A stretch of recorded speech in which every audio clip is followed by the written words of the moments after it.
Welcome to Simple Baduk and this is Z. Today we're going to take a look at how to use Chinese opener. Because before we proceed with the lecture, I gotta mention that Chinese opener is still here to stay. A huge misconception is that after AI, all these openers, such as mini Chinese and 3-star opener, they're all gone. No, a few days ago, I still saw a professional player using Chinese opener in their actual professional games. With that being said, let's take a look at why Chinese opener is a good opener. First of all, you can use Chinese opener to get to the mid game as fast as you can. Why is that? Because we have eliminated a lot of possibilities right up in the front. When we are using Chinese opener, we can get to the mid game as fast as we can. Let's take a look at this invasion. If white plays this, first of all, it's not a good move because we have a stone over here. Black is going to kick when white stands up. Black is going to jump, and white should be able to play a 3-space extension, but since we have a stone over here, white can only play this 2-space extension. Then black is going to use this small knights to apply pressure on these stones. If white plays this, then black can first bump. When white answers, black can come back and start to grow a moyo over here. You may be thinking we have a 3-3 left over here, but as soon as white plays 3-3, black stands down, then this is still not alive, so there's no way white is gonna immediately play this move. If white plays this one, after all the exchanges, black can pour some serious attack on these stones to grow this part of the board.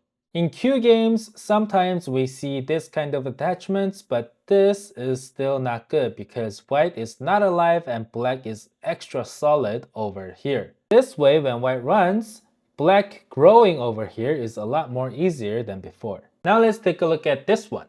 Black can either play this small knights or even this large knights to apply pressure on this white stone. When white jumps, black can jump over here. This way, black can more or less secure this corner and also grow this bottom right side of the board.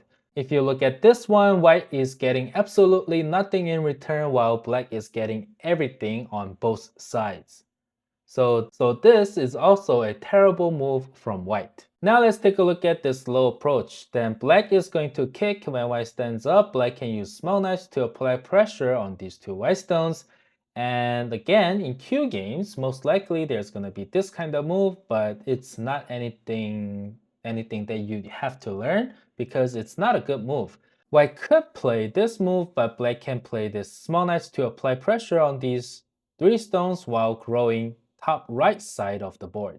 On top of that, black can, by attacking, solidify this bottom side of the board too.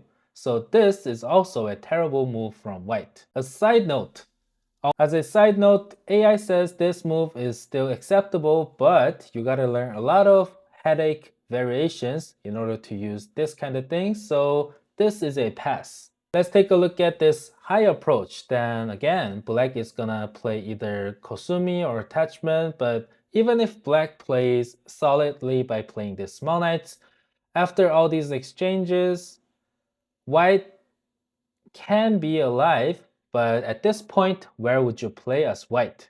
If you're thinking this one, black is gonna play this Kosumi and white is still gonna get attacked.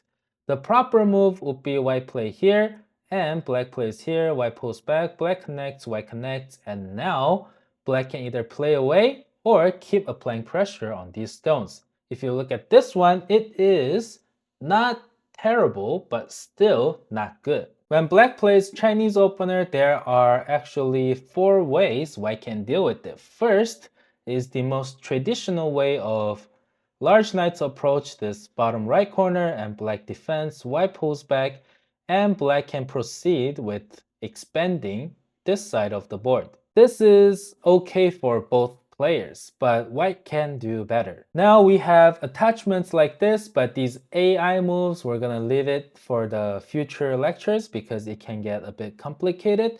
Now let's take a look at some human things, which is this 3-3. 3-3 is acceptable for professional players, but for amateur players, what are you gonna do when black forms this kind of thing, right? Isn't it a bit too difficult to deal with? So 3-3 is a hard pass for us amateur players, which means we only have one move left, which is this small knight's approach. When white plays this small knight's approach, black is not going to answer with another small knight because we have two third line stones on the side of the board. That is too slow, so black needs to play this one space to answer. From here, we got some attachments and other things, but again, that can be complicated, so let's simplify it this way. But when white plays this sliding in, black could ignore it. So let's be safe, just pull back this way. Now it's black's move. Black could play this one, and books suggest us to play this, and when white plays this one, black can pull back to form a moyo. But in Q games, there's no way white is gonna allow you to do that because that moyo seems too scary, which means white is gonna pincer you one way or another. If you don't want to deal with that kind of headache, just play over here. This way you get to instantly start to form a moyo. In Q games, there's no way white is gonna play moves like this and allow black to form a huge moyo. So white is going to invade over here. Just like I mentioned earlier in the video, this low approach, although AI says it's okay, it can be complicated. So we don't play this one. And if your opponent plays this one, just kick and your opponent is gonna stand up no matter what in Q games. Then all you gotta do is just play this small knights and start to attack it for profit. If I place this, then play this one. While attacking, you are going to solidify this part of the area and grow something over here. So this is a terrible move most of the time. In Q games and lower down games, most of the time white is going to play this one, and let's take a look at how to deal with this move. We have small knights and Kosumi and this attachment. In our games, I actually recommend if you are double digit Q or somewhere around 9, 8, 7 Qs, then I would recommend you to play this Kosumi. Then most of the time, again, white is going to play this one. You can go back to this shape. If you're a high level Q player like 5Q, 3Q, 1Q, then your opponents might know how to deal with this Kosumi. And we are going to talk about how to deal with this Kosumi in our next video. First, let's take a look at how to deal with this small knights. When black plays this small knights, white has two ways to answer, which is this attachment and this attachment. And let's take a look at this one first. Black is first going to play this hane. Then white is going to pull back. Since black has a stone over here, black is going to get into this 2-2 point. White has no choice but to get some base in this area. In Q games, especially in double digit Q games, white is probably going to play something like this. Then black can hane, and AI says white should play this one, but in double digit Q players and lower Q, there's no way white player is going to play this hane. White is going to play this one. All you have to do is just fix the cutting point, and this game is gonna be not bad for you. From here, white's probably gonna lean over here. If you wanna be safe, just pull back. You're solidifying everywhere and white is still not completely alive, so this game is not bad for black. In this situation, white's proper move would be this small knights. Then all black has to do is jump. If white ignores black and plays somewhere else, then black can completely lock white inside. So white has to answer black, then black can first threaten to cut. When white blocks, black poke. From here, if you're thinking connecting over here, then again, black is gonna play this Kosumi. If white tries to come up from here, then black is going to extend. If white jumps, black small knights. If white plays a small knight again, then black is gonna either play something over here or play away. This is not a good result for white because white is not alive. What if white immediately comes out like this? Then instead of immediately blocking, black can play the small knights. What if white Ataris this stone? Let white have it. When white takes this stone, play a tiger's mouth, then white is still not alive, white gotta run, but black is pretty solid on both sides. Terrible result for white. That is why when black plays this poke, all white has to do is play over here. If black gets greedy, Then black is gonna get played this one. Then white can cut. When black captures this stone, Atari, black connects, white pulls out.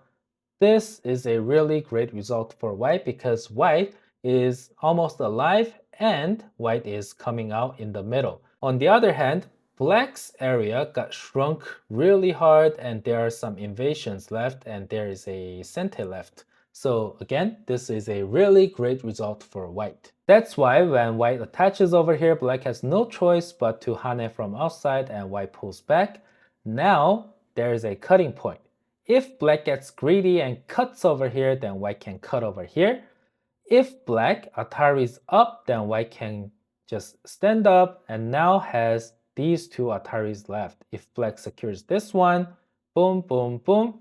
If black secures the other one for some reason, and white is completely alive, and white is also leaking into black's corner this way. Terrible result for black. If black Ataris from top, then all white has to do is just pull it out. Black needs to save this stone, then white can make a turn. If black saves these stones, then white can Atari and see what's up. This obviously doesn't seem good for black, right? If black pulls out this stone, then white can come back and capture these two stones. White is completely alive and leaking into black's corner. That is why when white pulls back, black needs to secure this cutting point and white secures this cutting point. Now black can play away. Later on, black can attack these stones once more. Let's say we have a stone over here. Now, white doesn't have to answer because black playing anything, white is not gonna die. But if black snuck in this move, white needs to answer. If white ignores again, then black can play here, then the whole thing is dead. If white plays this one, black can Atari again, boom, boom. There's no way white's gonna make another eye. And there are some other ways to answer this move, but you can run it on your own with an AI. At this point, you may think this is a really great result for black, but the thing is, this is not bad for both players. Black got what black wanted. Black got to solidify these areas, kind of. At the same time, white has a group of stones that's not gonna die too easily, and white has successfully restricted black's moyo, so both players can be happy about it. Now let's take a look at what happens if white leans on this stone. Then if black doesn't want any trouble, then black can just simply pull back. White can finish up this joseki. And the difference is, since white has a stone over here, black cannot jump and apply pressure on these white stones. That's a plus for white, but on the other hand, black got to solidify this area and now it's black's turn to play. Black can still play things like this to still apply pressure on these white stones, or even this and like this. Because if black immediately jumps, then white is going to play over here. And again, black cannot play this inside hane because white is going to just push out. That is obviously not a good result for black. So black has no choice but to hane from outside, let white pull back. Black still needs to connect and white is alive. So yeah, this is really great result for white. That is why black has no choice but to hane from outside and let white come back. But black has a nasty cutting point over here. So black needs to spend another move. White got the sente and white is alive. Really great result for white. That is why before jumping, black needs to bump to see what's up and then jump to prevent this kind of attachment. This way, black can still keep applying pressure on these white stones for some profits. But what if black doesn't want to be a coward but want to fight for what black wants? Then black can hane. Then white could play this attachment. Then black is going to play this hane, and what can white play? If you don't know what could white do to black in this situation, then your opponents in your games probably don't know the next few variations too, which means you can try this cut in your own games and have some fun with it. If black immediately captures this stone, then white can Atari. If black captures it, then Atari, and now we got a ko out of nowhere. But this ko heavily favors white because first of all, this ko doesn't matter to white as long as white can save some stones out. But if black loses the ko, then this can be very painful for black. On top of that, this is very early in the game. There aren't many ko threats out there. So this is a very sad result for black. When white cuts, what can black do? The first thing that black can do is to bump over here. If white captures this stone, then black can Atari. When white connect, black Atari. When white captures it, black can secure these connections and get a really thick influence outside. On the other hand, white only got a few points on the corner, so this is a extremely good result for black. When black bumps, what if white plays this move? Then, if black Ataris this stone, then white can Atari. When black captures it, white can fix the cutting point. White is almost alive and black got nothing in return. This is too sad and this is too empty. This is really good result for white. That is why when white plays this move, black needs to extend into this 2-2 point and white has no choice but to form a tiger's mouth to secure this cutting point. Then black can Atari this stone, white pulls out this stone, black form another tiger's mouth. This way, white is still not completely alive, but black is very solid over here. This is a pretty good result for black. At this point, when black pulls out this move, what if white pulls out this stone? Then all you gotta do is form a bamboo joint. Now, what if white plays this one? Black is obviously one liberty short. Then here is the move. You cut. When white Ataris, you extend. And when white captures these two stones, all you gotta do is block over here. This way, although white got the corner, black got an extra thick influence outside. Really good for black. Especially in Q games, because Q players usually decide the game in the mid-game fight. And this kind of thickness really helps in fights. Now that we have seen this bump, let's take a look at another way of dealing this nasty cut, which is simply pulling back. If white captures this stone, then black can Atari and come back. This way, white can play this move and play this one. When white tries to come out, black can just make a turn. This way, black got a really good influence slash thickness outside. Pretty good for black too. Actually, really good for black. Other than B and C, we also have this Atari, but it can get really complicated, so try not to use it. If you really want to learn it, run it on AI. I don't recommend learning it because I think that's a waste of time. When black pulls back, what if white pulls back too? Then all black gotta do is just extend, and this is a terrible, terrible result for white because even if white gets to play this one, black is gonna be able to Atari. If white extend, boom, boom, boom, boom, this could die. Then what if white plays this? Black got a ponuki in the middle. So this can't be good for white, right? Let's wrap it up. When black plays this small knights, white playing this can be a bit headachy because if black plays this hane, white can attach. When black hanes, white could cut. If you don't know this B and C variations, try not to hane up. Or if you don't want to memorize these variations, try not to hane up like this. You can just simply pull back and avoid any headaches. If white plays this A attachment, then you can proceed with the joseki, but this result is not bad for both players. But the thing is, you gotta memorize the whole thing. And in Q games, the chances are when you play this pokey poke, white player is going to connect up, then you can proceed with this kosumi and start to pour some serious attack on these white stones. Alright, that's it for today's video, and in the next video we're gonna talk about how to deal with this kosumi and this attachment. Thank you for watching, and I will see you next time.